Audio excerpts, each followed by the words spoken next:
Good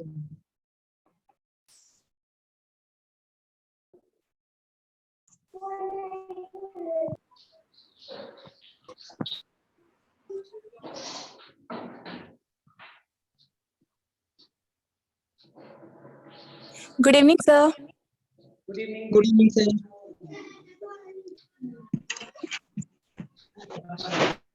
sir WhatsApp check कीजिए ना sir, मैंने पैराग्राफ सेंड किया। तुमने पैराग्राफ सेंड किया क्या? क्या सर, छोटा सा है। इतना भयानक है वो छोटा सा है? नहीं, पैराग्राफ छोटा सा है लेकिन वो जो वर्ड है ना वो एकदम भयानक। Good evening, sir. देखो इसका मतलब इतना ही निकल रहा है कि जो जीएम क्रॉप है, जेनेटिकली मॉडिफाइड क्रॉप जो है, उनका जी। उपयोग हम किसके लिए कर रहे हैं? जैसे मान लो हमें पादप से कुछ विशिष्ट प्रकार के उत्पाद चाहिए, तो उन प्रोडक्ट्स को लेने के लिए हम उसे यूज कर सकते हैं। जैसे मान लो वसा है, ईंधन है, और भेषणीय का मतलब मुझे नहीं पता क्या है। ठीक है, कुल मिला के बात इतना ही है कि जैसे मान लो तुम्हें ना ईंधन का निर्माण करना है, तो एनर्जी क्रॉप होते हैं। जैसे मान लो एनर्जी क्रॉप में वो प्लांट आते हैं जिनसे हमें अल्कोहल वगैरह मिलता है, क्योंकि कई बार क्या होता है, अल्कोहल को भी ईंधन के साथ मिक्स करके यूज किया जाता है। या कुछ तो ट्राई कर रहे हैं कि कंप्लीटली वो अल्कोहल पे ही अपनी गाड़ियां चलाएं। स्प्रिट लैंप में हम स्प्रिट यूज करते हैं ना, उसी तरीके से। तो ऐसे पौधे जिनसे हमें क्या मिल रहा हो, जिनसे हमें ईंधन मिल रहा हो, जिनसे हमें कुछ तेल वगैरह मिल रही है या वसा मिल रही है और कोई भोजन पदार्थ मिल रहा हो, तो हम क्या कर सकते हैं, हम प्लांट्स को जेनेटिकली मॉडिफाई कर सकते हैं ताकि हमें वो उत्पाद ज्यादा मात्रा में मिल जाए, है ना? ये कहना चाहते हैं। Okay, thank you sir. Sir मैं भी आपको क्वेश्चन सेंड किया हूँ, देखिए तो। कौन सा? ये मृत कार्बनिक अवशेषों का यांत्रिक और रासायनिक विघटन? यस सर यही वाला। देखो यांत्रिक जो है वो तो करेगा अपमार्जन, और रासायनिक जो है वो करेगा अपघटन, दोनों ही हो जाएगा। सर ये समझ में नहीं आया मेरे को सर। देखो अपमार्जन गिद्ध है अपमार्जन। सर आपकी आवाज नहीं क्लियर सुनाई दे रही, लगता है किसी का माइक ऑन है। माइक ऑफ कर लो। सुनीता का। माइक ऑफ कर लो। तो मैं ये बोल रहा था कि अपमार्जक जो होते हैं, अपमार्जक जैसे गिद्ध है, तो गिद्ध क्या कर रहा है, जो मृत पदार्थ उसको तोड़ के खा रहा है, पहले थोड़े टुकड़े किए उसने। ठीक है, जो एक्टिव होते हैं, अपराधकारी होते हैं, वो भी क्या करते हैं, टुकड़ों में कन्वर्ट करते हैं। तो छोटे टुकड़े करना है, मैकेनिकल डाइजेशन है, यांत्रिक रूप से उसको विखंडन करना है। और जब एंजाइम सीक्रेट करते हैं कौन, जो डिकम्पोजर बैक्टीरिया है, फंजाई है, तो फिर वो उस तरीके से अपघटन करते हैं। यहाँ पर यांत्रिक भी बोल रहा है, रासायनिक भी बोल रहे हैं, तो दोनों का रोल आ जाएगा, अपमार्जक का भी आ जाएगा और डिकम्पोजर का भी आ जाएगा। ठीक है? यस सर, और एक क्वेश्चन भेजा हूँ सर। और भेजा है क्या? उपभोक्ता स्तर पर ऊर्जा का संचयन। याद है लास्ट लेक्चर में बताया था कि प्राइमरी प्रोडक्टिविटी किसके लिए है? पादप के। पादप के कुल कितना उत्पादन किया है वो प्राइमरी, लेकिन उसका संचयन कितना हुआ बायोमास में, वो नेट। सर माइक ऑफ करवा दीजिएगा सर उधर से। माइक ऑफ कर लो बच्चे। सर वहीं से बंद कर दो ना आप। और उपभोक्ता जो होता है, उपभोक्ता के अंदर कितने अमाउंट में प्रेजेंट है, कितना वो भोजन का संचयन कर रहे हैं, ऊर्जा का संचयन कर रहा है उपभोक्ता, उसे हम क्या बोलते हैं? उसे हम सेकेंडरी प्रोडक्टिविटी बोलते हैं। ठीक है, उपभोक्ता स्तर पर क्या होगा? द्वितीयक उत्पादकता होगा। पूरी कम्युनिटी लेवल पे जो होगा उसे हम कम्युनिटी प्रोडक्टिविटी बोलेंगे। ठीक है क्या? Yes sir, thank you sir. Sir हाँ बच्चे। सर सुनिए ना सर, एपीकल्चर का मतलब क्या होता है सर? एपीकल्चर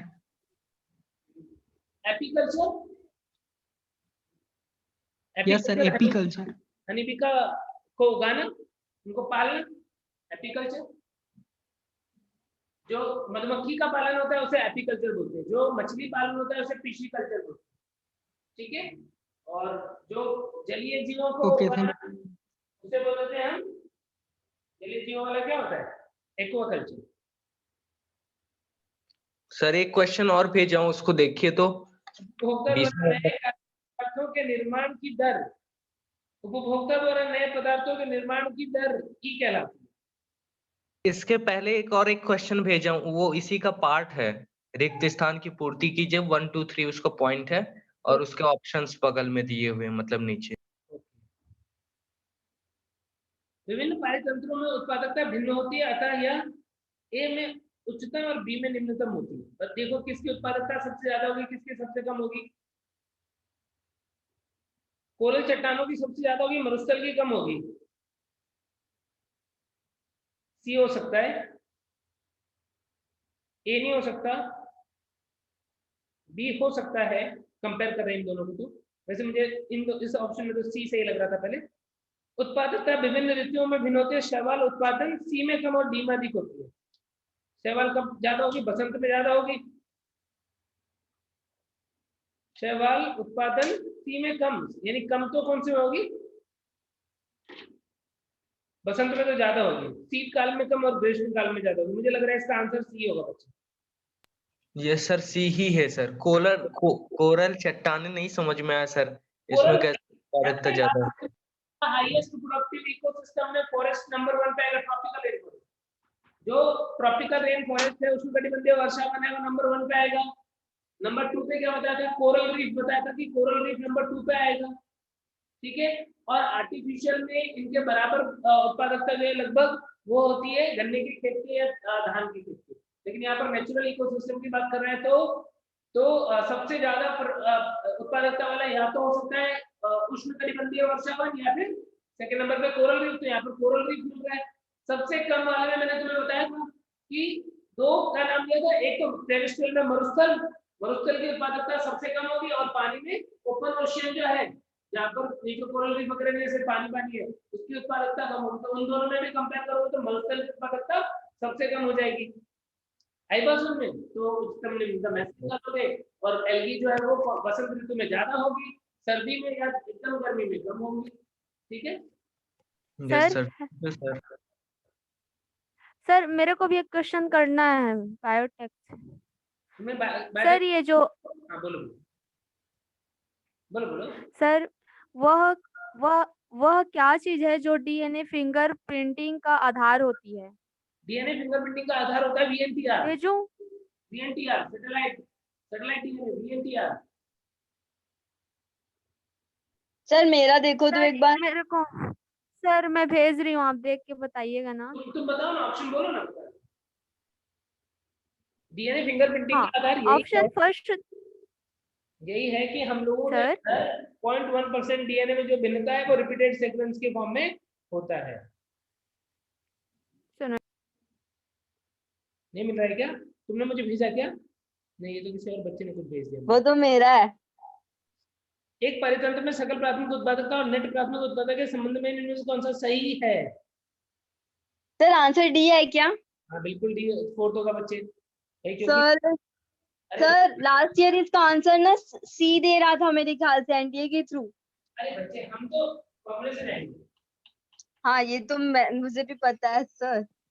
ये तो पता है, तब फिर आंसर क्या? सर मतलब कौन बड़ा कौन छोटा? हाँ सर। सर क्योंकि उस टाइम आंसर ना सी दे रहा था, पता नहीं कैसे। अब तुम देख लो तुम्हारे सामने है। क्या कभी ऐसा हो सकता है कि जीबीपी जो है वो एनपीपी से कम हो? नहीं सर, हो गया। सर सर्कुलेटिंग एंटीबॉडी कौन सी होती है? क्या हो बच्चे? Sir circulating antibody. कौन सी antibody? Sir circulating antibodies. Circulatory antibodies. भाई भी बॉडी में इन्फेक्शन वगैरह होगा तो उस केस में जो एंटीबॉडी बन रही है हो सकता है, जैसे आईजीएम कॉमनली देखते हैं हम कि ब्लड के अंदर काफी ज्यादा मात्रा में उपस्थित होती है जब भी इन्फेक्शन होता है उस टाइम पे। कुछ जो है सिक्रेशन में भी आती है, वो भी ब्लड के अंदर प्रेजेंट होती है। ऑप्शंस क्या क्या दिए हैं?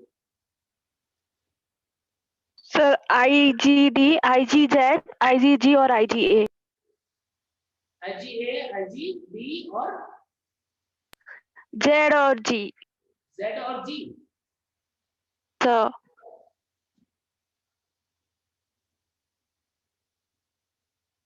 सर्कुलेशन में मुझे लग रहा है इसका आईजीए दिया हुआ है क्या? सिक्रेशन में जो आ रही है वो सर्कुलेशन में तो सारी हो सकती है। क्या दिया हुआ है आंसर बच्चे? सर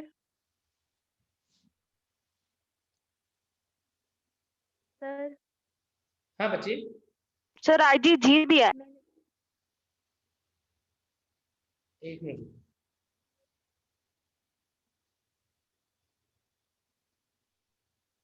क्योंकि सर्कुलेशन में तो ये सारी आ सकती है। क्वेश्चन कंप्लीट है? सर मैंने भी अपना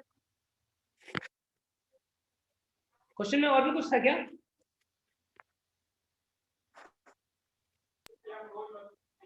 सर इसमें सर ऐसा आप है, किसका with क्वेश्चन देख रहे circulating हो? body protect the body fluid. बोलो एक बार फिर से। With circulating body protect the body fluid. Protect the body fluid. जी सर। हाँ तो देखो, सर्कुलेटरी तो सारे ही होते हैं, सर्कुलेटरी तो हम सारे ही बोल सकते हैं। बॉडी फ्लूइड के अंदर जो है वो IgG और IgA ये दो टाइप के ज्यादा होंगे। ऑप्शन में दोनों दिए हुए थे क्या कि एक ही दिया हुआ है? सर एक ही दिया है बस, IgG वाला। हाँ तो फिर IgG हो जाएगा, समझ गए? Yes sir. सर मेरा भी क्वेश्चन देख लीजिए ना, मैंने सेंड किया है आपको।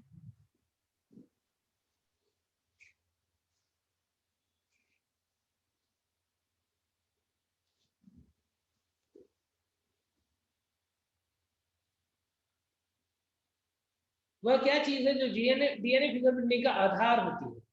डीएनए में मौजूद प्यूरीन तथा पाइरिडीन के अपेक्षित अनुपात, रक्त त्वचा लार में डीएनए की अपेक्षित अंतर गलत, उंगली छापों की कटकों की खाच में डीएनए के अनुपात गलत, उंगली छापों में कटकों तथा खांचों नहीं, अनुषंगी डीएनए जो अति पुनरावर्तित होते हुए लघु डीएनए खंडों के रूप में पाया जाता है। यही होगा सर यही आंसर है। यही होगा। सर बताइए ना। VNTR है, VNTR या मिनी सैटेलाइट वही होते, तो वो क्या है? रिपीटेड डीएनए है। तो यही बोल रहे हैं कि जो अपने आप को रिपीट कर रहे हैं हमारे उसके अंदर, वही आधार होगा मोस्टली, क्योंकि ये क्या है, नॉन कुछ कोड तो कर नहीं रही है, तो किस रूप में उपस्थित होंगे? चलो हेलो सर, हाँ बच्चे, क्रेनियल कैपेसिटी सबसे ज्यादा किसकी होगी? क्या क्या? क्रेनियल कैपेसिटी, क्रेनियल कैपेसिटी हम लोगों से भी ज्यादा किसकी थी? निएंडरथल मैन की।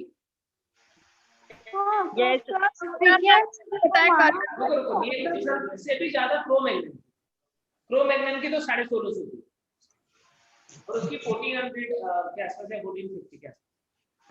सर सबसे ज्यादा निएंडरथल मानव की होगी ना कैपेसिटी? क्रो-मैग्नन, निएंडरथल से ज्यादा क्रो-मैग्नन और क्रो-मैग्नन से कम है हमारी सोलर। सर निएंडरथल का सर वो लास्ट वाला क्वेश्चन बताओ ना, बहुत तो बड़ा था पैराग्राफ वाला। अरे बच्चे वो तो क्वेश्चन ही नहीं आया अभी। मेरे पास आपका नंबर नहीं है। तो तुमने किसी और को भेज दिया इसका मतलब? नहीं ना। ग्रुप में सर ग्रुप में सेंड करने के नहीं होता, लिखना पड़ेगा, बहुत बड़ा है वो। तो अभी तुम दोबारा भेज देना, है ना? और मेरे सर स्क्रीनशॉट नहीं होता, बहुत बड़ा लिखना पड़ेगा। स्क्रीनशॉट भेज देना, ठीक है? अरे दूसरे मोबाइल से फोटो खींच लेना। तू ला रहा है क्या फोन? अरे यार देख ऊपर देख, छत ऊपर जा। मानव का सबसे ज्यादा था ब्रेन की कैपेसिटी, एनसीईआरटी में दिया है ऐसा। क्या दिया हुआ है? क्या दिया है सर? हाँ? सर निएंडरथल मानव का 1400 था ना, और जबकि मतलब कि इसका तो 1350 कुछ ना। किसका? क्रो-मैग्नन का? नहीं सर। अरे हमारा 1600 है, क्रो-मैग्नन का 1650 के आसपास है, निएंडरथल का 1400 के आसपास है, 1400 1450।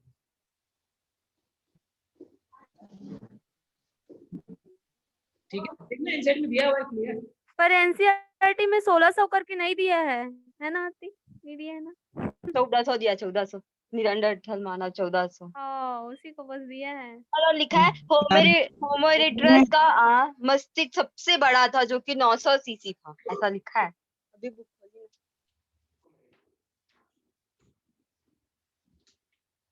अच्छा इसमें नहीं दिया। हाँ उसमें लिखा है sir. Homo erectus, the Neanderthal man has 1400 अच्छा, इसमें क्रोमैग्नेट के बारे में नहीं दिया गया।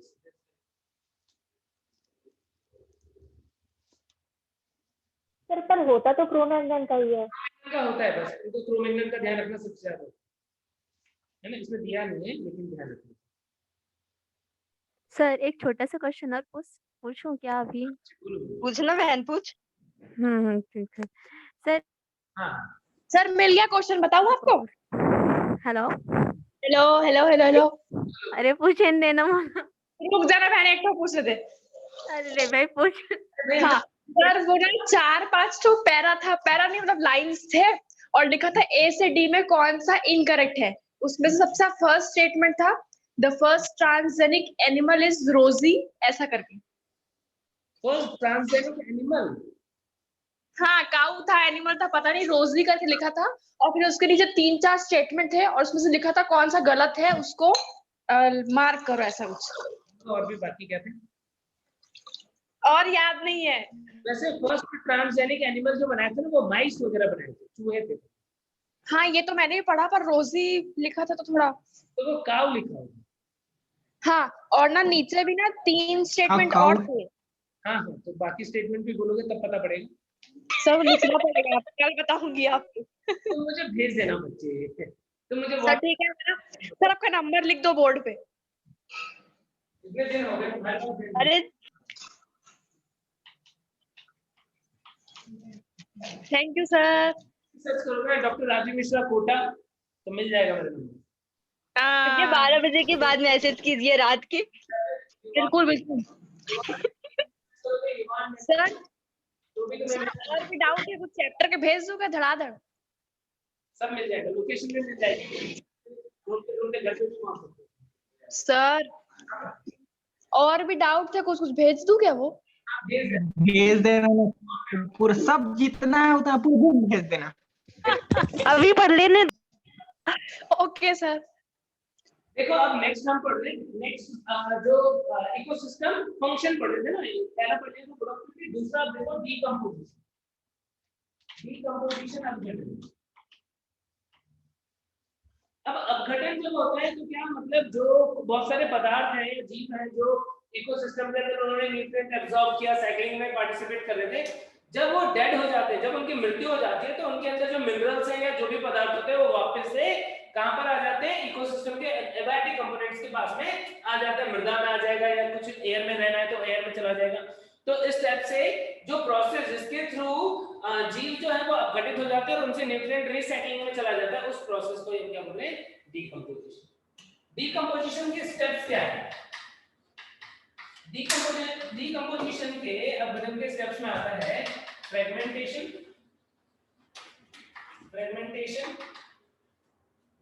लीचिंग,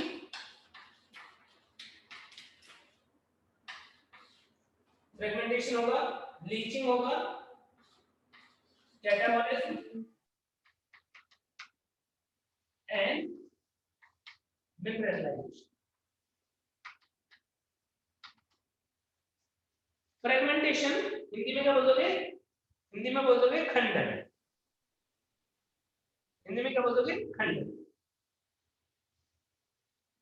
अच्छा, यूनिफिकेशन तो यूनिफिकेशन के साथ में यूनिफिकेशन के साथ में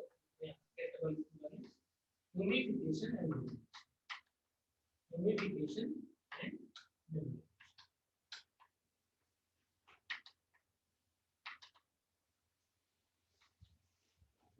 तो यदि मैं बात कर रहा हूं यहां पर फ्रेगमेंटेशन, खंडन, तो खंडन में क्या होता है, जैसे मान लो कोई प्लांट था,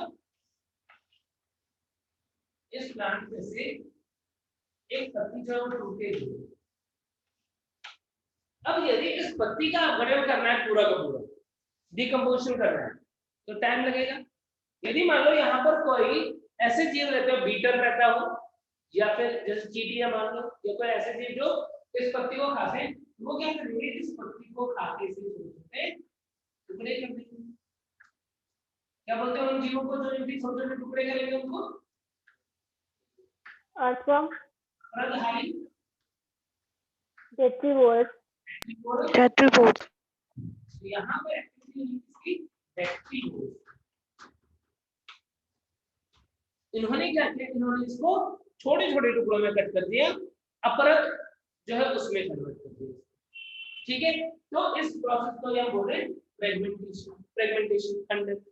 इसमें इसको कीट जो है वो हेल्प करेंगे, अर्थवर्म जो है वो हेल्प करेगी, और कुछ भाग जो है वो तो इन्होंने खा लिए और बाकी के छोटे छोटे टुकड़े कर दिए। टुकड़े करने के साथ साथ कुछ कुछ मिनरल्स जो है हमसे रिलीज भी हो सकते हैं, और यदि पानी से आएगा तो ये मिनरल के अंदर भी चले जाएंगे कि नहीं चले जाएंगे। तो फ्रेगमेंटेशन मतलब होता है कि बड़ा जो पार्टिकल है उसको छोटे छोटे टुकड़ों में कन्वर्ट करना, और वो करते हैं बैक्टीरियोर्स, जैसे बीटल हुआ, जैसे अर्थवर्म हुआ। फिर क्या होता है, फिर उसके बाद में हम देखते हैं, इसके बाद हम देखते हैं कि वाटर के साथ में वो पदार्थ जो है वो अपर सबस्ट्रेटा से नीचे की लेयर तक चले जाते हैं। प्रोसेस बोलते हैं लीचिंग। लीचिंग का मतलब समझते हैं, जल के साथ लवणों का ऊपर वाले स्तर से नीचे वाले स्तर में चले जाने। क्या बहुत सारे मिनरल चले जाएंगे क्या नीचे, या बहुत थोड़े से अभी जा पाएंगे? थोड़े से थोड़े से तो जो बात टूटा उसमें थोड़े बहुत जो फ्री रहते वही जा पाएंगे। बहुत सारा मिनरल यहाँ पर इस पत्ती के अंदर पड़ा हुआ है, इसको यदि लीच होना है तो इसे भी टाइम लगेगा। उसके लिए पहले क्या होना चाहिए, पूरी तरीके से गलना चाहिए। सिंपल सी बात है, पत्ती जब पेड़ पे लगी पानी आएंगे तो पानी के साथ उसका मिनरल भी बह के नीचे चला जाता है, नहीं जा पाता है। क्यों? क्योंकि भाई अभी जो सेल वॉल है ना, सेल वॉल है, सेल के अंदर जो कंपोनेंट है वो इजीली थोड़ी बाहर निकल जाएंगे, वो क्या रखा हुआ है उसमें सेल मेम्ब्रेन, सेल वॉल में। तो नॉर्मली इस तरीके से कभी बहुत थोड़ा ही होगा। तो फिर क्या होगा, नेक्स्ट स्टेप आता है, नेक्स्ट स्टेप है कैटाबॉलिज्म। क्या होता है कैटाबॉलिज्म? कैटाबॉलिज्म होता है कि अब सरफेस एरिया बढ़ गया, रेटिनोड ने क्या किया, रेटिनोड ने इसका सतही क्षेत्रफल जो है वो बढ़ा दिया। किसकी एक्टिविटी के लिए? किसकी एक्टिविटी के लिए? इसके ऊपर अब आ जाएगी कौन, डीकंपोजर बैक्टीरिया। कौन से है, बैक्टीरिया हुए, फंजाई हुए, क्या करते हैं अपघटन का। कैटाबॉलिज्म। कैटाबॉलिज्म मतलब क्या, कि उन्होंने क्या किया, इसमें से कुछ पदार्थ खाया, एंजाइम सेक्रेट किए, उनको डिकम्पोज करना स्टार्ट कर दिया। तो ऐसा सब कौन कर देते हैं, डीकंपोजर बैक्टीरिया अपघटन का काम करते हैं, कैटाबॉलिज्म कर रहे हैं। अब कैटाबॉलिज्म में क्या होता है, कैटाबॉलिज्म में क्या करते हैं? सर बड़े बड़े टुकड़े छोटे छोटे टुकड़े में टूट जाते हैं। Sir cut to cut organic decomposer करते हैं। सर इसमें क्या ऑर्गेनिक मॉलिक्यूल्स को ब्रेक डाउन करते हैं? क्या बोल रहे हो? इसमें क्या ऑर्गेनिक मॉलिक्यूल्स को ये ब्रेक डाउन करते हैं? ऑर्गेनिक फार्मिंग इस मेथड के थ्रू अभी बनेगा, उसको हम यूज कर सकते हैं। ठीक है, करते क्या है इसके अंदर देखो, ये तो अभी पत्ते के टुकड़े हैं, ये डिकम्पोजर क्या करते हैं, इस पत्ते के अंदर मान लो स्टार्च है, तो उस स्टार्च को वो ग्लूकोज में कन्वर्ट करते हैं। मान लो प्रोटीन है, तो प्रोटीन को किसमें कन्वर्ट कर रहा है, अमीनो एसिड में कन्वर्ट कर रहा है। मान लो लिपिड है, तो लिपिड को किसके अंदर कन्वर्ट कर रहा है, लिपिड को मान लो फैटी एसिड के अंदर और अदर कंपाउंड्स के अंदर, ग्लिसरॉल वगैरह के अंदर कन्वर्ट कर रहा है। सेलुलोज है, तो सेलुलोज को किसके अंदर कन्वर्ट कर रहा है, कार्बोहाइड्रेट, स्मॉल कार्बोहाइड्रेट में कन्वर्ट कर रहा है। ये काम करते हैं डीकंपोजर। क्या ये जो प्रोसेस की क्या है, एनाबॉलिज्म की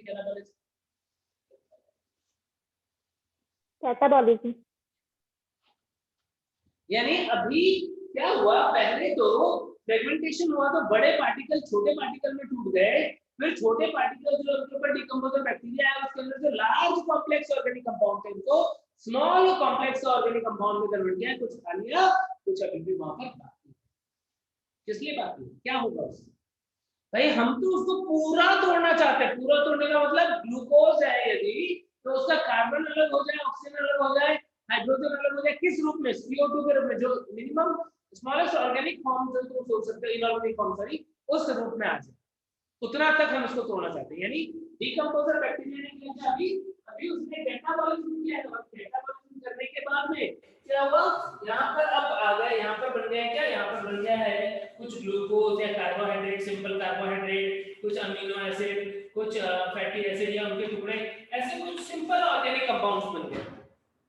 अब इस सिंपल ऑर्गेनिक कंपाउंड को कुछ माइक्रोब्स या कुछ ऑर्गेनिज्म ब्रेक कर देंगे, किसके अंदर ब्रेक कर देंगे, inorganic, simple inorganic form,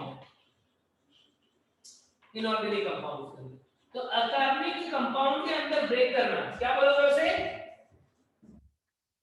mineralisation. अकार्बनिक पदार्थों में ब्रेक करना क्या होगा? मिनरलाइजेशन होगा। आई बात समझ में? सर एक बार और बताओ ना, हिंदी में समझ नहीं आ रहा। फ्रेगमेंटेशन या खंडन का मतलब है कि बड़ा कोई पादप या जंतु का मृत भाग है उसके छोटे छोटे टुकड़े करना। कौन करेंगे? अपराधारी, बैक्टीरिया। वो छोटे छोटे टुकड़े क्यों किए? क्योंकि वो सतही क्षेत्रफल बढ़ाना चाहते थे। सतही क्षेत्रफल बढ़ गया। अब सतही क्षेत्रफल यदि बढ़ गया तो फिर इसके ऊपर किसकी एक्टिविटी आ जाएगी? बताओ। बैक्टीरिया फंजाई की एक्टिविटी बढ़ जाएगी। वो क्या करेंगे? वो उसे ब्रेक करेंगे किसके अंदर? छोटे ऑर्गेनिक कंपाउंड्स के अंदर। क्या हो गई? ये कैटाबॉलिज्म हो गई। अब वो पदार्थ जिसमें तुमको बहुत सारे छोटे ऑर्गेनिक मटेरियल मिल रहे हैं, इनऑर्गेनिक मटेरियल फ्री हो रहे हैं, उस पदार्थ को ही हम क्या बोलते हैं? ह्यूमस बोलते हैं। यानी कैटाबॉलिज्म होने के बाद जो बनेगा वो क्या होगा? ह्यूमस। तो ह्यूमिफिकेशन। ह्यूमस क्या है? ह्यूमस एक गहरे काले रंग का ऐसा अमोर्फस पदार्थ होता है जिनके अंदर बहुत सारा ऑर्गेनिक और इनऑर्गेनिक कंपोनेंट होता है। यदि ऐसे पदार्थ उस मृदा में उपस्थित है तो क्या किसानों को फायदा होगा? क्या ह्यूमस होने से मृदा की उपजाऊपन बढ़ेगी? क्या? Yes sir. सर बढ़ेगी। सर उसमें पानी जाएगा, वहां से मिनरल। सर विखंडन और अपघटन में अंतर क्या है? बच्चे, विखंडन का मतलब होता है तोड़ना और अपघटन का मतलब होता है गलाना। अच्छा। आज ये पत्ती तुम्हें दिख रही है, थोड़ा सा इसने डेक्टिवर्म में तोड़ा तो भी तुमने उठा के पता लगा लिया अच्छा ये पत्ती का टुकड़ा है। लेकिन जब ये बैक्टीरिया उसको डिकम्पोज कर देंगे और वो ह्यूमस बन जाएगा तब तुम्हें पता नहीं पड़ेगा कि ये ह्यूमस पत्ती का बना है कि लकड़ी का बना है कि मृत आदमी का बना है, मृत जानवर का बना है, किसका है वो नहीं पता पड़ेगा। ह्यूमस ऐसी चीज होती है। यानी ह्यूमस कैसा होता है? अमॉर्फस होता है, जहां पर अब हम उसे देख करके नहीं पता लगा सकते कि किस चीज का पदार्थ बना हुआ है। कैसा दिखेगा हमें तो मिट्टी जैसा ही दिखेगा, या कैसा हो जाएगा? पूरा अपघटित प्रकार का पदार्थ जो है वो हो जाएगा। आई बात समझ में? हेलो सर, वहां पास जो आप सरफेस एरिया लिखे वो कैसे बढ़ेगा, मतलब नहीं समझ में आया। तुम रोटी खाते हो, रोटी खा लेते हो, रोटी को चबा चबा के खाते हो, बोलो। सर ऐसी की टक ले रही, मैं तो मेरा दांत दुख रहा है तो निकल लेता है। अभी तो रोटी चबा चबा के खाते हो? क्यों रोटी चबा चबा के खाते हो? सीधे ऐसे रोटी लेके निकाल के लेते हो? No sir. क्यों? सर बीच में फंस जाएगा। सर बोलो, चबा चबा के तो फंस जाएगा ना। रोटी को तुम चबा के इसलिए खाते हो क्योंकि रोटी का इतना बड़ा टुकड़ा खाओगे उसके बाद एंजाइम काम करके इसे गलाएगा, उसे टाइम ज्यादा लगेगा। तुमने क्या किया? चबा चबा के पहले उसके छोटे छोटे से इतने छोटे छोटे टुकड़े कर दिए और फिर क्या हुआ? इसका सरफेस एरिया बढ़ गया। अब एंजाइम इस तरीके से काम करेगा। क्या इजीली सबको एंजाइम बचा देगा हमारे पेट में? बोलो। Yes sir. यही कर सकते हैं यहाँ पे भी है। जब तुम रोटी, yes sir, thank you sir. ये सरफेस एरिया बढ़ाने से ठीक है। तो अल्टीमेटली क्या देखा तुमने कि बैक्टीरियोस ने फ्रेगमेंटेशन किया, थोड़ा बहुत लीचिंग यहाँ पर हुआ, फिर बैक्टीरिया फंजाई ने उसे कैटाबॉलिज्म किया। कैटाबॉलिज्म करने के बाद ह्यूमस का निर्माण होता है जिसे हम ह्यूमिफिकेशन बोलते हैं। और जब ह्यूमस बन जाएगा तो ह्यूमस के अंदर क्या हुआ? कार्बनिक पदार्थ है, कुछ अकार्बनिक पदार्थ होता है, इसका पीएच अम्लीय होता है। अब गठित तो पूरी तरीके से लगभग हो ही गया है। अब कुछ बैक्टीरिया की एक्टिविटी अभी और होगी जिससे कि किसमें कन्वर्ट हो जाएगा? अकार्बनिक पदार्थ में कन्वर्ट हो जाएगा, इनऑर्गेनिक कंपाउंड में कन्वर्ट हो जाएगा, जिस प्रोसेस को क्या बोलेंगे? मिनरलाइजेशन। और जैसे जैसे आप गठित होता जाएगा वैसे वैसे लीचिंग भी चलती रहेगी। लीचिंग की बीच में सिर्फ यहाँ पर ही नहीं होगी। क्वेश्चन आएगा कि बताओ फ्रेगमेंटेशन, लीचिंग, कैटाबॉलिज्म और ह्यूमिफिकेशन, मिनरलाइजेशन किस क्रम में होता है? पहला दिया है कि इस क्रम में होता है, दूसरा दिया है उल्टे क्रम में होता है, तीसरा दिया है उल्टे क्रम में होता है और चौथा दिया है कि साथ साथ चलता रहता है। क्या आंसर करोगे? साथ चलते रहता है। एक सीधे क्रम में होता है, एक दिया उल्टे क्रम में दिया है होता है, एक दिया उल्टे क्रम में होता है और एक दिया हुआ साथ साथ चलता है। क्या आंसर करोगे?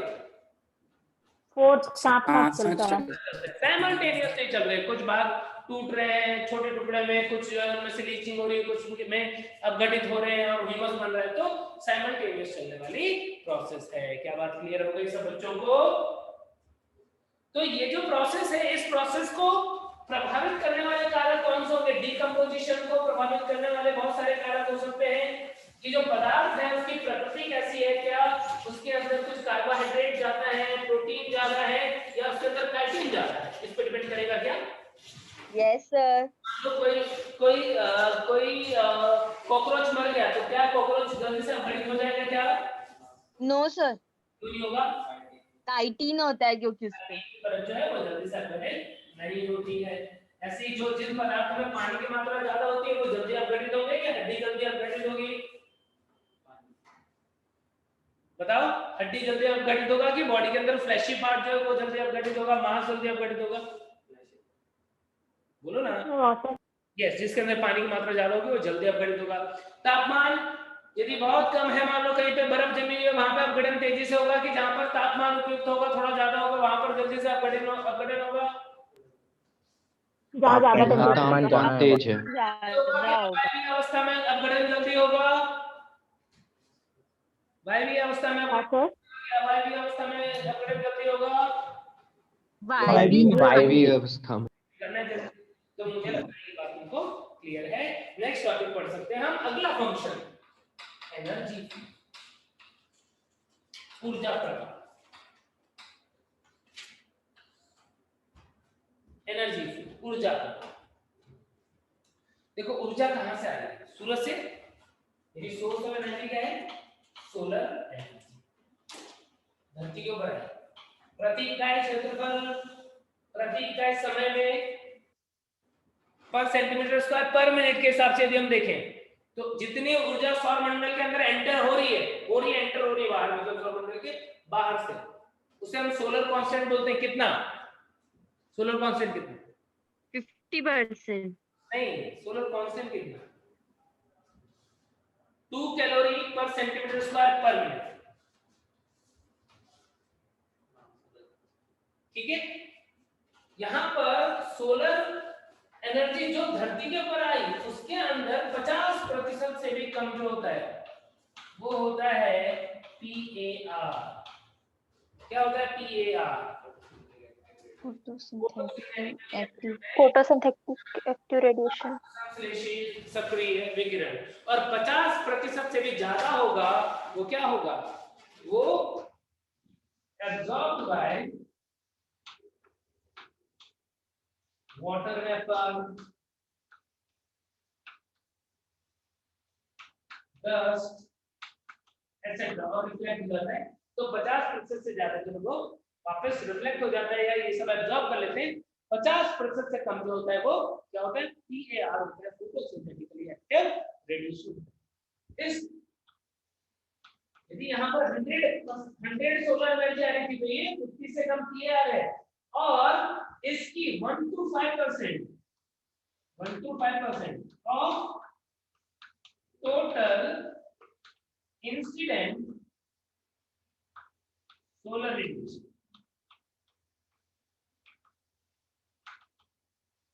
absorbed by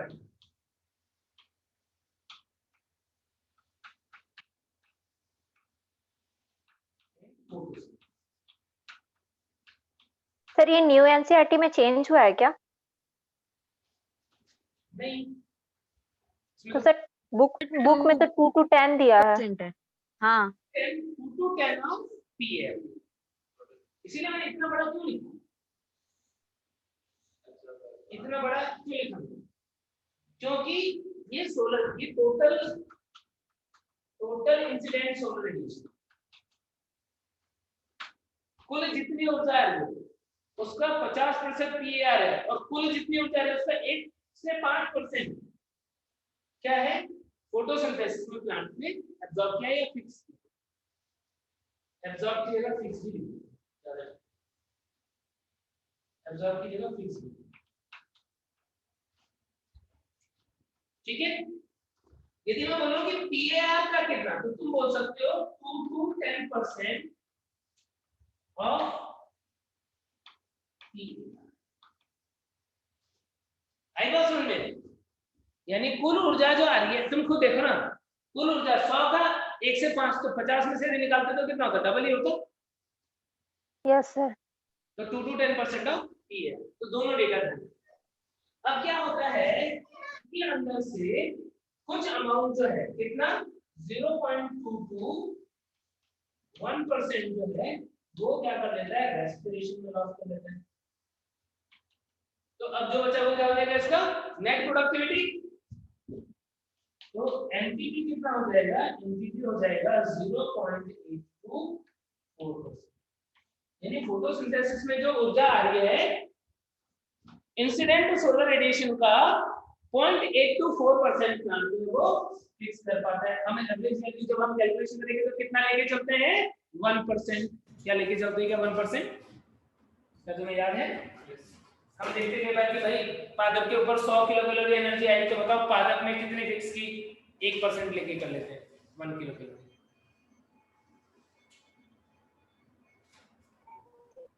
सर हिंदी में भी बताइए ना।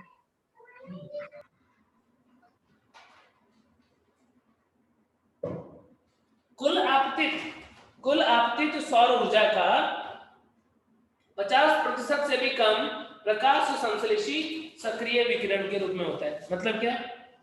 मतलब 400 से 700 नैनोमीटर वाली रेंज पीआर क्या होता है 400 to 700 नैनोमीटर। क्या पढ़ा है कभी अपने जीवन में फोटोसिंथेसिस में ऐसा? यस सर 11th में है। Yes sir. तो ये पीआर है कुल ऊर्जा का 50%। इस 50% में से 2 से 10% जो है या टोटल 100 में से 1 से 5% जो प्लांट फोटोसिंथेसिस में फिक्स कर लेता है। जितना फिक्स किया उसका 0.221% शोषण में खर्च कर लेता है। अब जो बची वो उसकी शुद्ध प्राथमिक उत्पादकता है एनपीवी है। यानी इतना बायोमास उसके पास आ गया है जिससे वो अगले लेवल पे बेचने के लिए तैयार है, लेकिन बेच नहीं पाएगा। बेच तो पाएगा 10% की बेस। ठीक है, क्लियर हो गई बात? समझ गए ना सब बच्चे? Yes sir. तो इस तरीके से हमने देखा कि पादप जो है वो ऊर्जा को किस तरीके से कितना फिक्स कर रहा है। अब यही ऊर्जा जो पादप में फिक्स की यही अगले पोषण स्तर पे जाएगी और अलग अलग जीवों को मिलेगी। अब अलग अलग जीवों के पास जब ये ऊर्जा जाती है तो वो प्रक्रिया जो है वो उष्मागतिकी नियम जो है थर्मोडायनेमिक्स की जो लॉ है उनका पालन करती है। तुमने पढ़ा होगा उष्मागतिकी के नियम, स्लॉट ऐसा पढ़े होंगे तुमने। 0th law of thermodynamics, first law of thermodynamics, second law of thermodynamics पढ़ा है क्या? Yes sir. Yes sir. उष्मागतिकी का प्रथम नियम क्या बोलता है? So energy can neither be created nor be destroyed. It can be transferred. Yes बिल्कुल सही बात है। उत्पन्न होती है नहीं नष्ट होती है, उसे एक रूप से दूसरे रूप में परिवर्तित कर सकते हैं। तो यहाँ पर भी वही रूल फॉलो होगा। यानी ऊर्जा जो है वो कौन सी है ऊर्जा? सूरज भगवान की ऊर्जा है, सोलर एनर्जी। जिस ऊर्जा से हम लोगों का काम चल रहा है वो कौन सी ऊर्जा है? बोलो। जिससे है वो सोलर एनर्जी है क्या? बोलो ना। Yes sir. सूरज की ऊर्जा है सर। क्योंकि डायरेक्टली तो नहीं, डायरेक्टली हम देखें तो हम तो केमिकल खा रहे, प्लांट्स को खा रहे। लेकिन क्या हुआ, ये जो सोलर एनर्जी है, सूर्य भगवान ने जो ऊर्जा दी, इस ऊर्जा को प्लांट्स ने क्या किया? परिवर्तित कर दिया किसमें? केमिकल फॉर्म में। यानी यहां से जो सोलर एनर्जी आएगी उसे प्लांट ने क्या किया? प्लांट ने कन्वर्ट कर दिया केमिकल एनर्जी। तो और यही एनर्जी फिर आगे में ट्रांसफर हो रही है। तो ऊर्जा ना तो उत्पन्न होती है ना ही नष्ट होती है, ऊर्जा एक रूप से दूसरे रूप में परिवर्तित होती है। ये जो केमिकल एनर्जी है इसमें इस प्लांट के पास क्या आ जाएगा? जीपीपी, और उसमें से रेस्पिरेशन निकालेंगे तो एनपीपी आ जाएगा।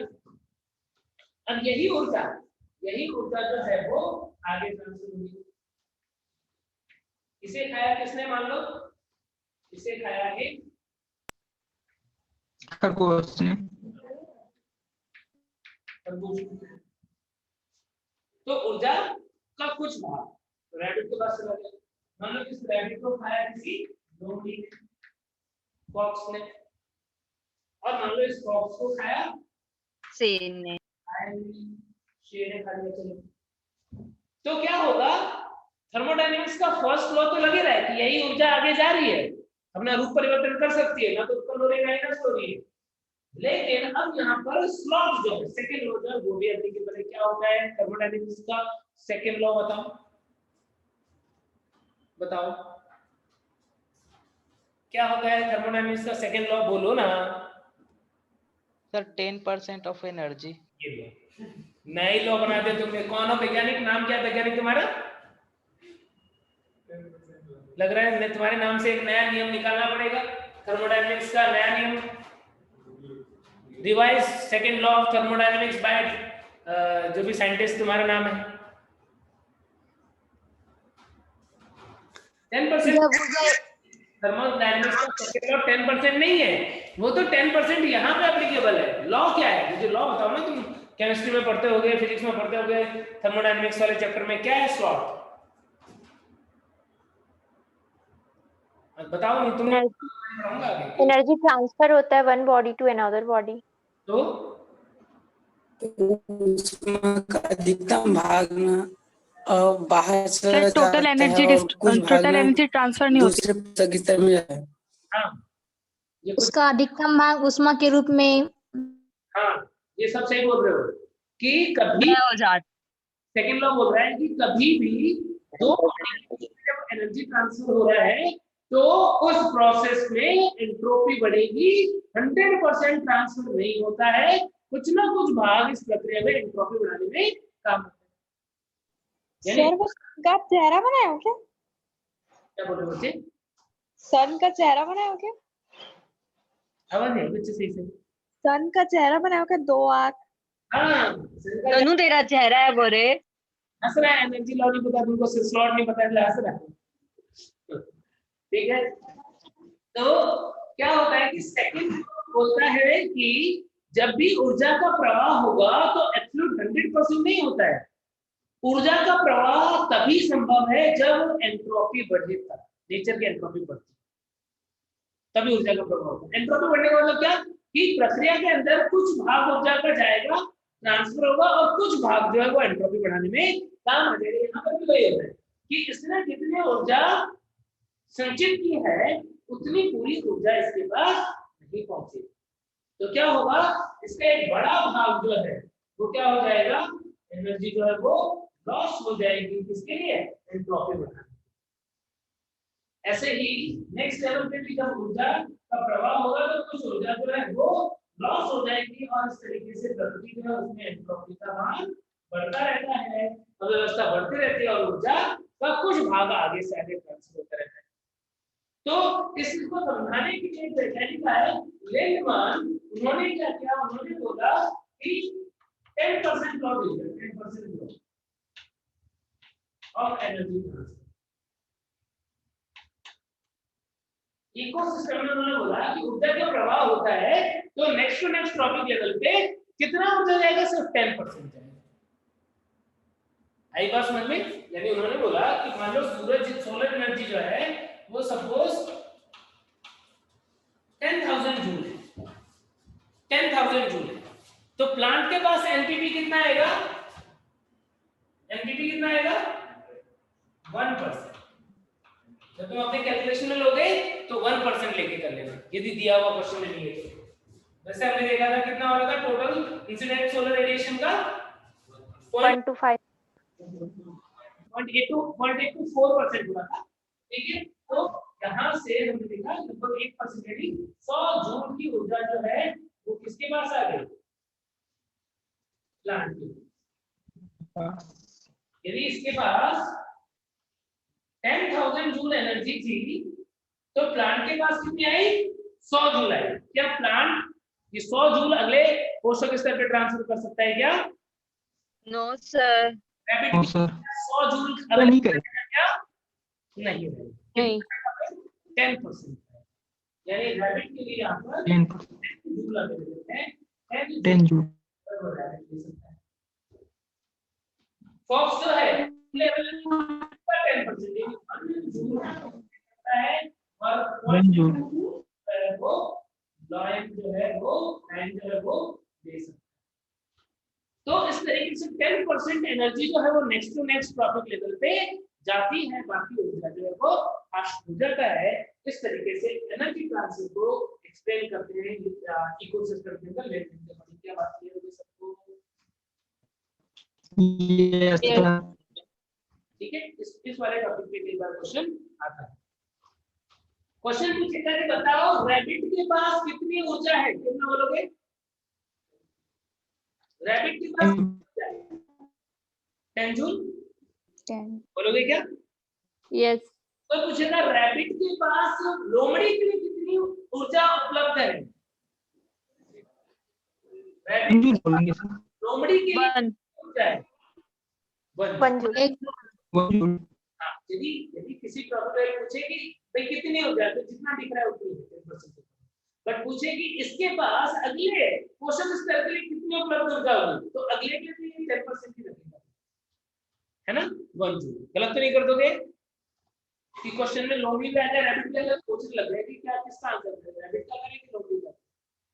मैंने अभी जो क्वेश्चन पूछा कि इस ऊर्जा प्रवाह में खाद्य श्रृंखला में रैबिट में, खरगोश में लोमड़ी के लिए उपलब्ध ऊर्जा बताइए। सोचने लगे अच्छा रैबिट के पास लोमड़ी के लिए उपलब्ध ऊर्जा, सोचने लगे 10 बताएं कि 1 बताएं। उसका रैबिट में कितनी है तो 10 बताते, बट रैबिट में अगले पोषक स्तर के लिए कितनी है तो 10%। क्लियर हो गई बात बिल्कुल? ये वो यस सर। एग्जाम में कंफ्यूज करेगी, पहले बता दिए। ठीक है, चलो तो ये तो हमारे बात इसकी एनर्जी फ्लो के लिए हम कंसेप्ट कैसे यूज करते हैं और इसके अंदर उष्णकटिकी के नियमों का पालन किस तरीके से होता है। अब हम बात करते हैं किसकी? अब हम बात करते हैं खाद्य श्रृंखला की, फूड चेन। फूड चेन, खाद्य श्रृंखला। यदि इकोसिस्टम में एक जीव अपने भोजन के लिए दूसरे पर निर्भर है और खुद किसी और जीव के लिए भोजन है, तो उसे एक श्रृंखला के रूप में निरूपित करना ही खाद्य श्रृंखला कहलाता है। समझ गए क्या? In ecosystem, if one organism eats the another one and eaten by some other organism, then the chain that denotes the interrelationship is known as what? Food chain. ठीक है, क्या एग्जांपल दे सकते हो? बहुत सारे एग्जांपल, जैसे सपोज ग्रास। अच्छा, ये कितने टाइप के होते हैं उसके अकॉर्डिंग एग्जांपल लेते हैं। इसके बहुत सारे टाइप है, जैसे एक होता है ग्रेजिंग फूड चेन, जिसे हम बोल देते हैं जीएफसी, केएफसी नहीं, जीएफसी, ग्रेजिंग फूड चेन श्रृंखला, श्रृंखला बोल देते हैं हिंदी में। और ये स्थलीय में भी हो सकता है, टेरेस्ट्रियल में भी हो सकता है और जलीय में भी हो सकता है, एक्वेटिक इकोसिस्टम में भी हो सकता है। ग्रेजिंग फूड चेन जो है स्थलीय में भी देखने को मिलेगा, जलीय में भी देखने को मिलेगा। जैसे स्थलीय में एग्जांपल लेता हूं मैं, तो घास को खाया मान लो एक टिड्डी ने, डोकस, टिड्डी को खाया मान लो मेंढक ने, मेंढक को खाया मान लो सांप ने, और मान लो स्नेक को खाया पीकॉक। ठीक है, या पीकॉक ने तो पीकॉक कुछ भी बना सकते हो। कुछ ज्यादा ही लंबी फूड चेन बनानी, 1 2 3 4 5 ट्रॉपिक लेवल पर फूड चेन बनानी। वैसे प्रकृति में इतने बड़े-बड़े फूड चेन होते हैं, 4 तक होते हैं नॉर्मली, 1 2 3 4 5। तो लोकस्ट मतलब टिड्डी, क्या क्या क्या? गिरगिट, टिड्डी।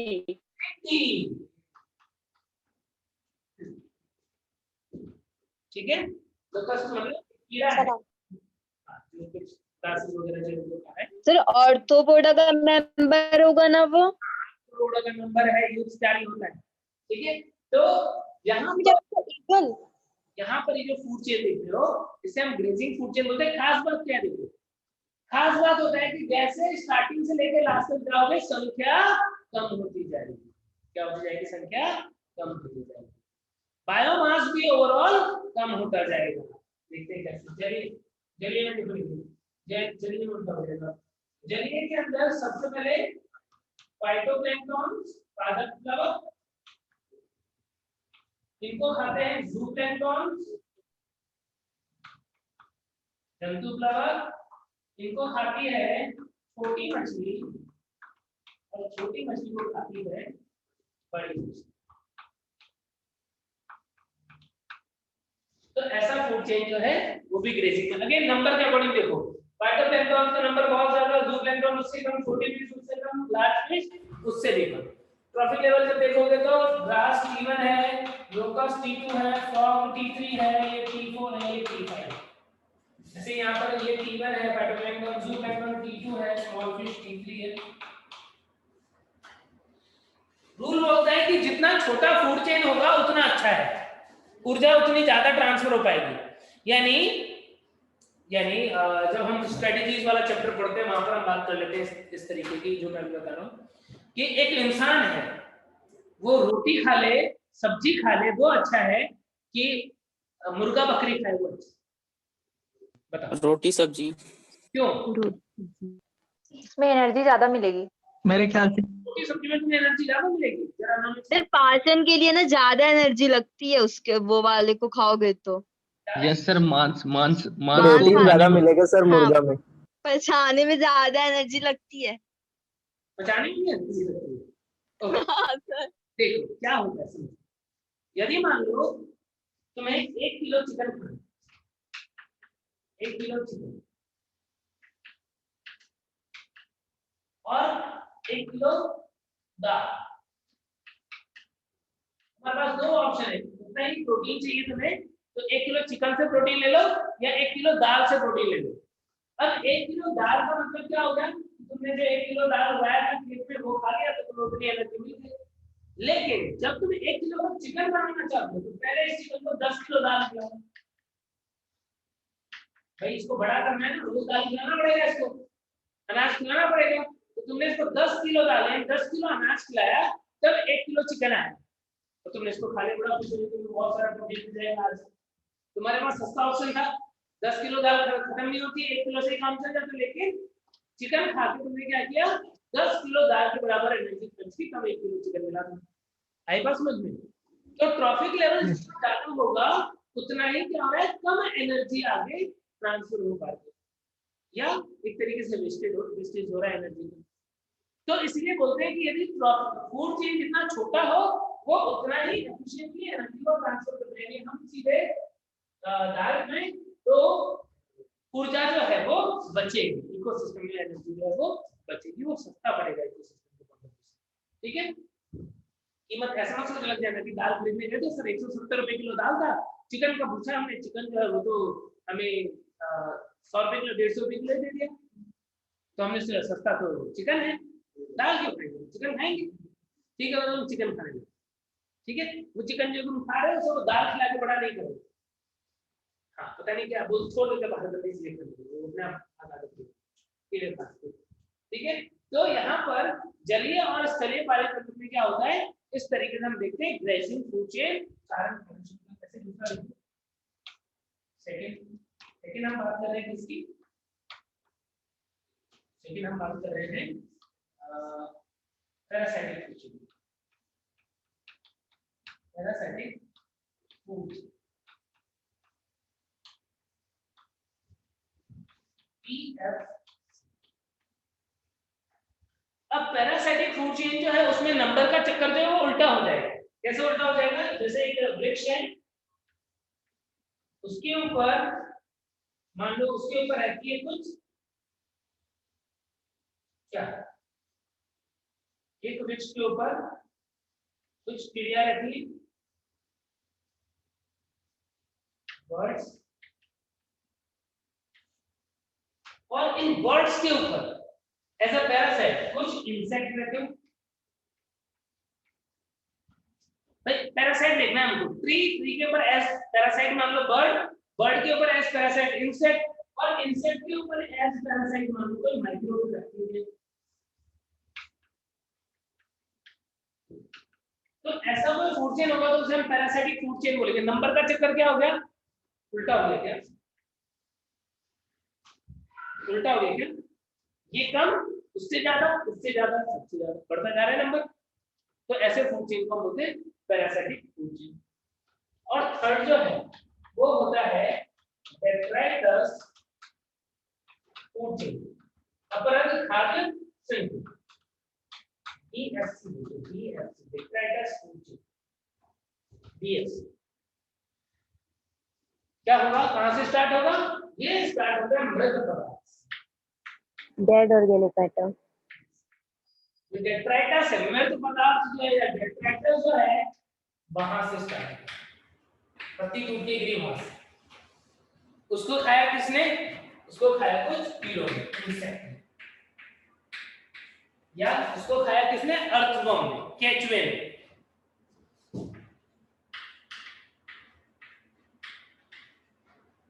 और इस इंसेक्ट को या अर्थवर्म को किसने खा लिया, मान लो बर्ड ने, और बर्ड को खा लिया किसने, मान लो ईगल।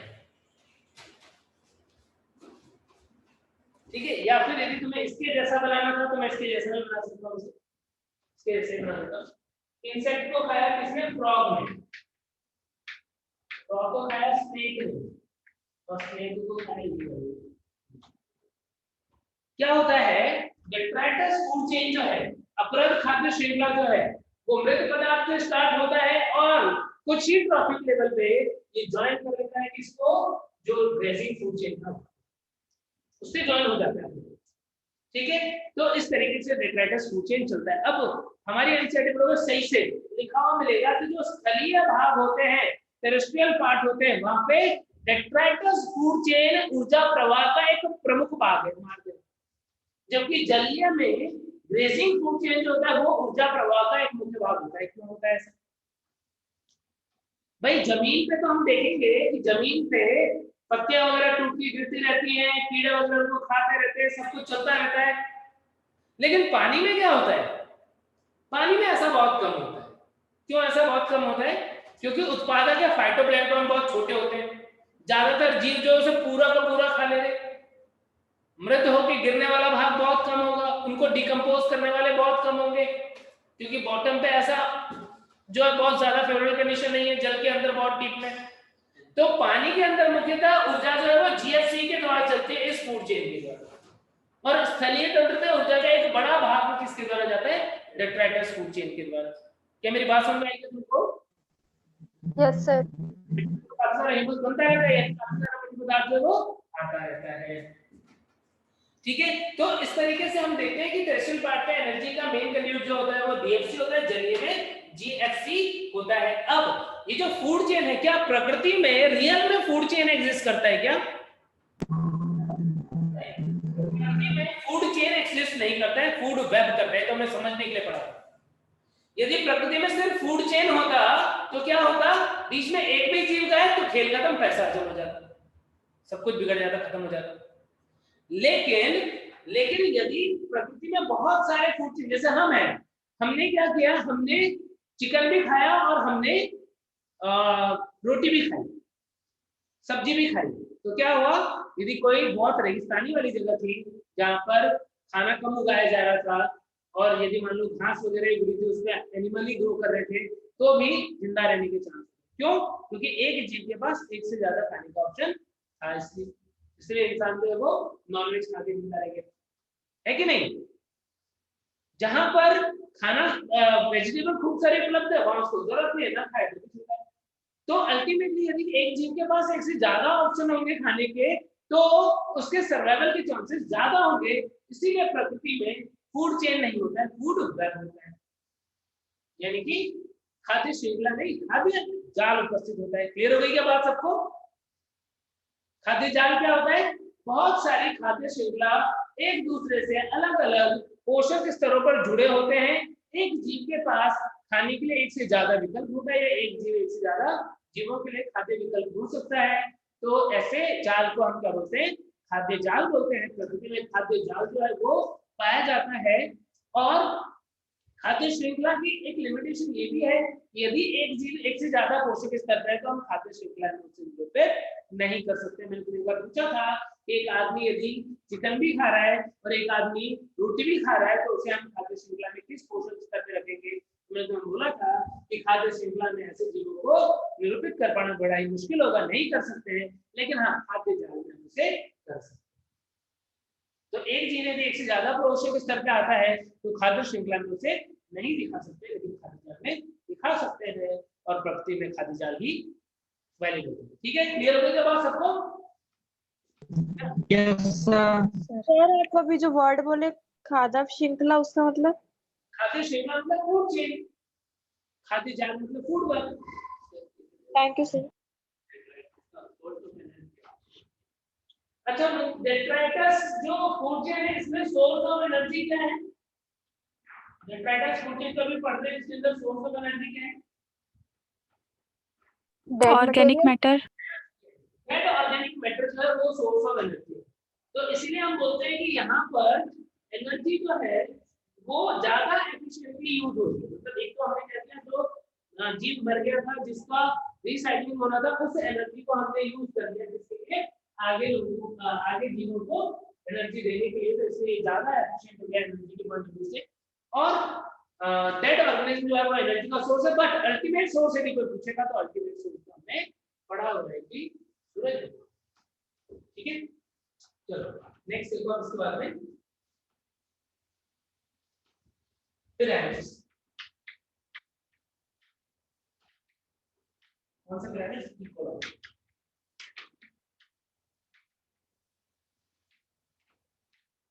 इकोलॉजिकल पिरामिड्स, पारिस्थितिकी पिरामिड।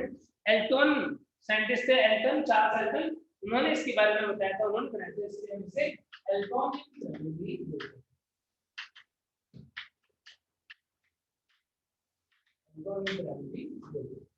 किस किस के लिए देख सकते हैं?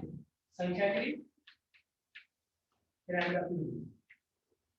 अब ये तुमको बनाना होगा। ठीक है, बहुत आसान है, कंसेप्ट मैंने तुम्हें बताया था।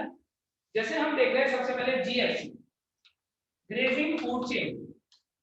तो अलग अलग ट्रॉपिक लेवल जो है उसको हम देखते हैं कि घास एक है, घास का मैदान है, उसके अंदर घास कितने हैं संख्या के लिए, और यहाँ पे लिख दिया बहुत सारी है, इतना बड़ा लिख। उस घास के मैदान में टिड्डी का संख्या रेखा कम थी, इनको खाने वाले मेंढक की संख्या रेखी कम थी, सांप और कम थे, बाघ। क्या कैसा पिरामिड है ये? इसको बोलते हैं ऊर्ध्व पिरामिड। जीएफसी में संख्या का पिरामिड, स्थल में क्या क्या लिखा है यहाँ पर? ये ग्रास है, ये लोकस्ट है, ये फ्रॉग है, ये स्नेक है, ये संख्या जो बढ़ती जा रही है, पिरामिड जो अपराइट हो गए, तो ऐसे हम करते हैं। ऐसे यदि मैं जीएफसी तो स्थल का था, जलीय कार्यतंत्र में बनाओ तो क्या होगा? क्या अंतर होगा? यहाँ पर 100 घास जितनी दूर में थी, वहां पे 10,000 फाइटोप्लैंक्टन्स होंगे। होगा कि नहीं होगा? नंबर और ज्यादा हो जाएगा फाइटोप्लैंक्टन। होगा कि नहीं होगा? होगा सर। हो जाएगा। ज़ूप्लैंक्टन इससे कम ज़ूप्लैंक्टन। फिर fishes, small fishes, upright pyramid होगा कि नहीं होगा?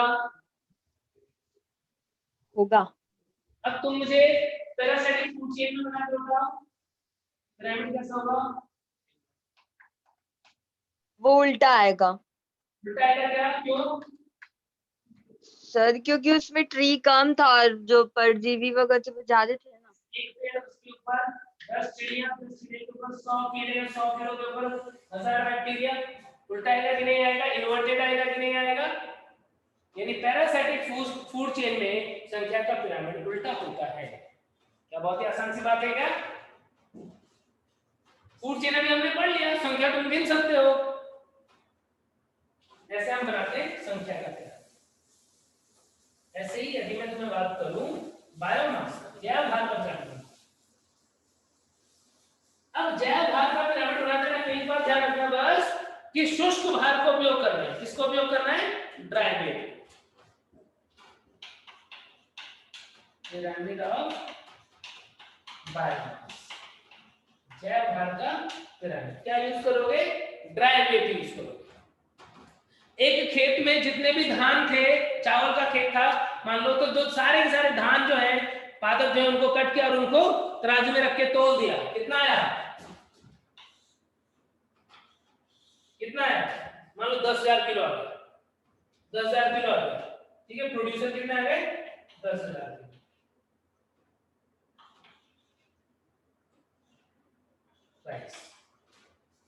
मान लो इतना है। फिर जितने भी टिड्डी थे, मतलब 1000 टिड्डी रहते थे वहां पे, 1000 टिड्डी को मार के सुखा के और फिर इसको भी सुखा के नापा है, तोला है। टिड्डी को भी मार के सुखा के अचार भी बनाया है, वेट कर रहे हैं, तोला। कितना आ गया? मान लो वो आ गया 100 किलो। 100। फिर उस टिड्डी को खाने वाले जो मेंढक थे, 10 मेंढक थे, उनको पकड़ के मारा, सुखाया, तोल दिया, कम आ गया, मान लो 10 किलो आ गया। और जो सांप वगैरह थे उन्हें तोल दिया। तो क्या ऐसा पिरामिड आएगा? Upright, triangular upright. क्या बात समझ में आ रही है? कैसे जैव भार का पिरामिड बनाओगे? एक बार फिर से बताइए सर। नहीं, चावल का खेत है, चावल के खेत में सबसे ज्यादा जैव भार किसका आएगा? चावल जितने भी है उनका आएगा। फिर उससे कम किसका आएगा? जो कीट वगैरह उनके ऊपर बहुत सारे ग्रो कर रहे हैं हजारों की संख्या में, उनका जैव भार उससे कम आएगा। उनको खाने वाले मेंढक कुछ ही है, उनका और कम आएगा। सांप तो बिल्कुल ही कम होंगे, एक आध होगा, तो सबसे कम आएगा। तो जैव भार का घटता हुआ क्रम है ऊपर से ऊपर ट्रॉपिक लेवल पे। ये T1 है, ये T2 है, T3 है, T4 है, तो कैसा है? अपराइट पिरामिड है। लेकिन जब हम जलीय पालितंत्र में, तो स्टडी GFC टेरेस्ट्रियल देखा ही तुमने, लेकिन ऐसे ही GFC एक्वेटिक यदि तुम देखोगे तो फिर उल्टा हो जाएगा। ये इंपॉर्टेंट है बहुत, कि जलीय पारितंत्र में जब तुमने फाइटोप्लैंक्टन को निकाला तो बहुत भारी लग रहे थे, लेकिन जब तुमने सुखा दिया तब क्या हो जाएगा? तो ज्यादातर जैव भार में क्या था? पानी था, सुखाया तो भार कम हो गया। उससे ज्यादा भार आया किसका? जूप्लैंक्टन का। उससे ज्यादा भार आया किसका? स्मॉल फिश का। और 100 सुना दी एक लोहार की, जितना सारा भार स्मॉल फिश का था उतनी बड़ी तो एक ही बड़ी मछलियां थी। तो next to next trophic level पे जाओगे तो जैव भार बढ़ेगा, बायोमास बढ़ेगा। पिरामिड कैसा आएगा? इनवर्टेड, उल्टा। तो ध्यान रखना कि जलीय पारितंत्र में जो चारण खाद्य श्रृंखला होती है उसमें जैव भार का पिरामिड उल्टा होता है, बहुत इंपॉर्टेंट है। और पैरासाइटिक वाला तो तुम खुद बताते हो बार बार, बताओ पैरासाइटिक फूड चेन में जैव भार का पिरामिड सीधा होगा कि उल्टा होगा? सीधा होगा। सीधा। उल्टा? सीधा होगा सर। सीधा होगा, यस। क्योंकि उत्पादक है पेड़ का भार बहुत ज्यादा, उसके ऊपर चिड़िया का कम, चिड़िया के ऊपर कीटों का और कम, और कीट के ऊपर बैक्टीरिया का तो बहुत ही कम। बिल्कुल सही, सीधा है। और यदि हम पिरामिड ऑफ एनर्जी की बात करें, ऊर्जा की पिरामिड की बात करें, तो वो हमेशा 10% लॉ की वजह से जाएगा, सीधा है। एनर्जी पिरामिड जो है वो ऑलवेज अपराइट, 10% लॉ को फॉलो करेगा, ऑलवेज अपराइट होगा, चाहे वो कोई भी फूड चेन और एनर्जी पिरामिड होगा तो अपराइट। क्लियर हो गई क्या बात? सबको आज की बात समझ में आ गया? जो भी पढ़ा सबको क्लियर हो गया क्या? बोलो। Yes sir. फिर नेक्स्ट लेक्चर में हम पढ़ेंगे इकोलॉजिकल सक्सेशन और न्यूट्रिएंट साइकिल। हो सकता है कि नेक्स्ट लेक्चर में हमारा चैप्टर कंप्लीट हो जाए। सर ये टेस्ट में आएगा? ये टेस्ट में नहीं आएगा। Okay sir. Okay sir, thank you. Thank you sir. Good night. Thank you sir, good night. Tata sir. मेरा डायलॉग है।